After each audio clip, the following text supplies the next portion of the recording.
And it's time now for Coffee with Kathy here this morning. And we are very pleased to welcome Peter O. Knight to the show. Good morning, Peter. Good morning. How are you this morning? Very well, thank you. Go ahead and get it over with and tell us what your weather is like out there. I'm looking out the window, bright sunshiny day, about 75 degrees, low humidity, perfect Florida February day. Oh, you all are so lucky. Yeah, we're fortunate. We're having some really bad weather, but we all get through it. So, tell us a little bit about yourself. You're a cardiologist? Yeah, I'm now just recently retired. I've had about 48 years, going on 49 years of practicing cardiology, sometimes in the private sector, other times, and most recently for the last 10 or 11 years, I've been associated with the University of South Florida, and now I'm often doing other things. And what inspired you to decide, after all these years of saving lives and doing such a phenomenal job as a cardiologist, what made you decide to write a book? That's an excellent question, and I never thought I would ever do this. A number of years ago,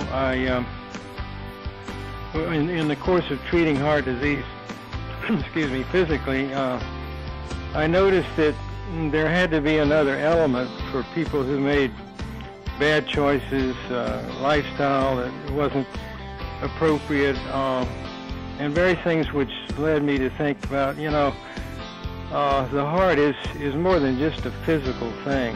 The heart has more importance, really, as far as the emotions, the soul, actually, the intellect, the will, and whatever decisions we make come straight out of the heart. And sometimes they're good, sometimes they're bad. And so I looked around and I saw, well, there's more to it. I can treat the physical heart, but there's a need to dig deeper and try to understand what's working in the heart of a person who has both physical and spiritual heart problems. So I set out to write a book. I didn't intend to do it. I just one day was looking at one of our beautiful sunsets at the beach, and this whole story came to me in about an hour. Wow, and that's not bad. Yeah, the whole, from beginning to end, and of course I had to fill in the blanks and kind of put it together, so it took me really 6 years because I was working and trying to write, and so it all came together, and so I was very pleased about it. And it does tell the story, and I wanted to do it in fiction so that it would be an interesting story and not something that would be thought of as some kind of scientific writing, but it would be more, if you put it into a story, it would make a difference with people, and they would understand it a little bit.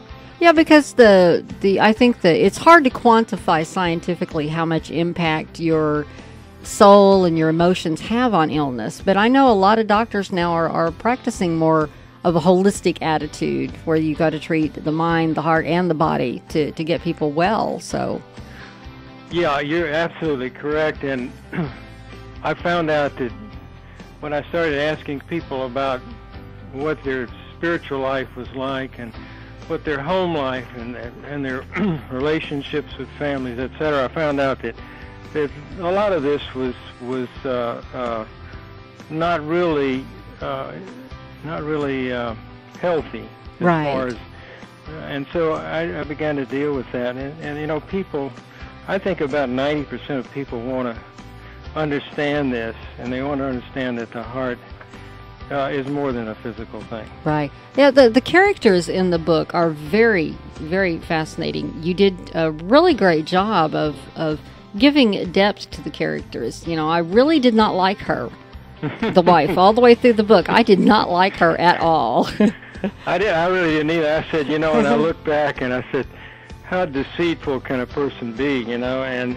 But here's the thing: I wanted to create a picture of exactly how deceitful and manipulative and all a person could be. In terms of for scripture reference, the heart is described as deceitful and desperately wicked, and that's a natural heart. And I said, you know, that is a natural heart. And as I look around me in our country today, I see a lot of this going on, and it bothered me so much. I said, I'm just going to have to create a person, a character that demonstrates this to the ultimate extreme. Right. Well, the difference between her at the beginning of the book and at the end, and of course, you have the bonus chapter on your website, which I got to read too, and the difference in her is just amazing. I mean, she does you do a great job of turning her around, as it were.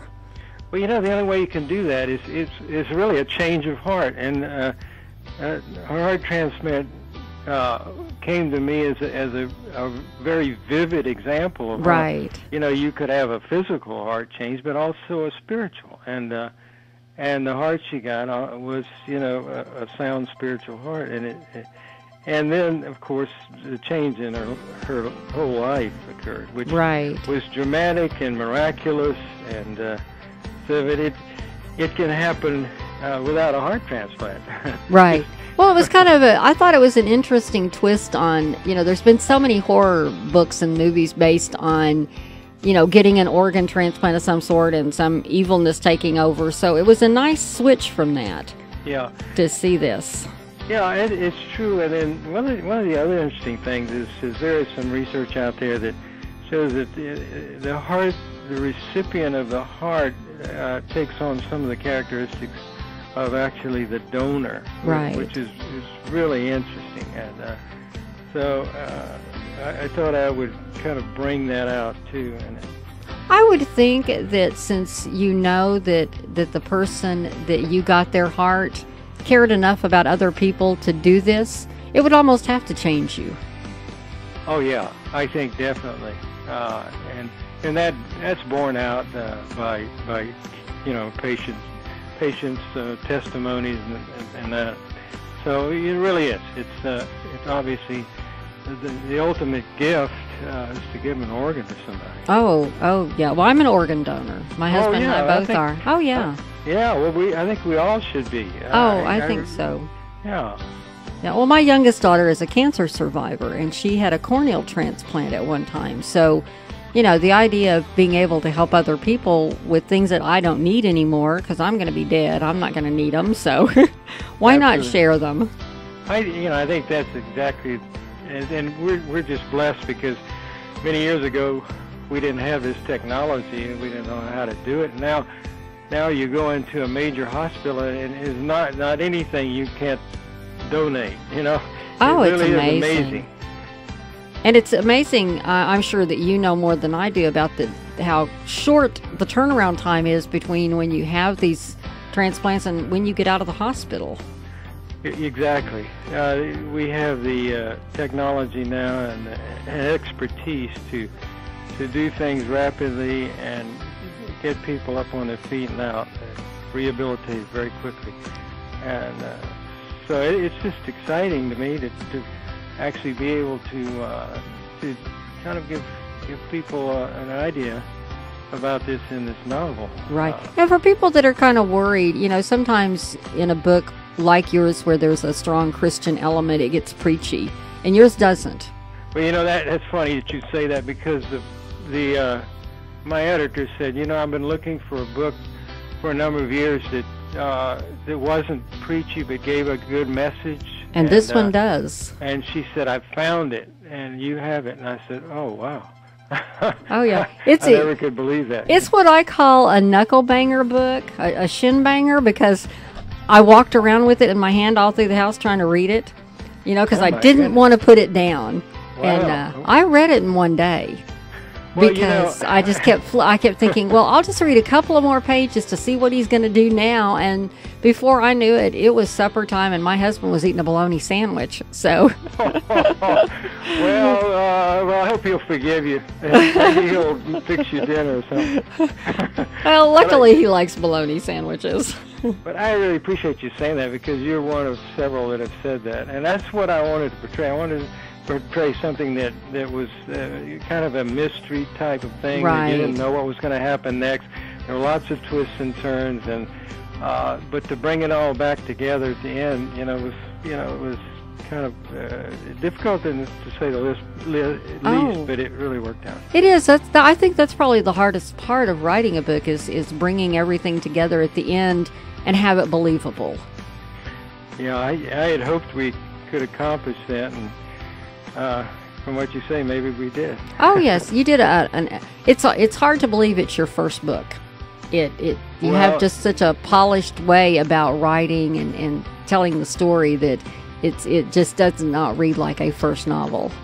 Well, I'm not the youngest person in the world, and I never really thought I could do. I never even imagined that I would write a book, and so that's what took me a long time. I said, I'm just not a writer. I've written some medical articles, but I had this very close friend who helped me a lot with the feminine touch.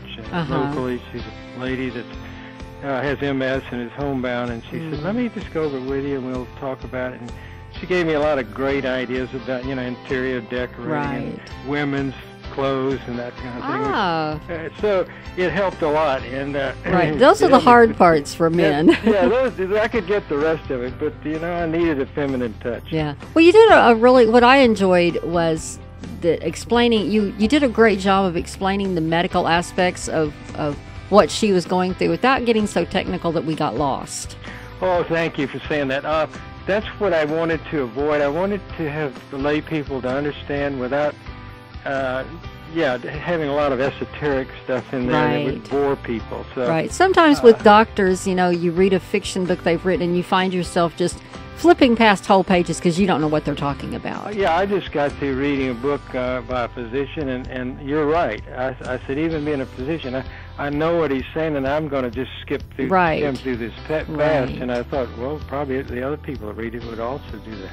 Now, you, before I let you go to enjoy your wonderful weather, and I go out into the rain. Well, you're welcome to come down here and visit, Oh, I love that. I love that. Tell us how to get a copy of your book. Well, you can get a copy now. It's easy. You can go on Amazon. We have a website, and you can get it directly from the website. It's thenoveltheheart.com, and there's a nice little trailer on there, and there's options to buy it either there, or you can go to Amazon or Barnes & Noble or eBooks, and so it's on a lot of places now that you can get it. And there's a lot. I'm looking at the website now, and there's a lot of options. Yeah.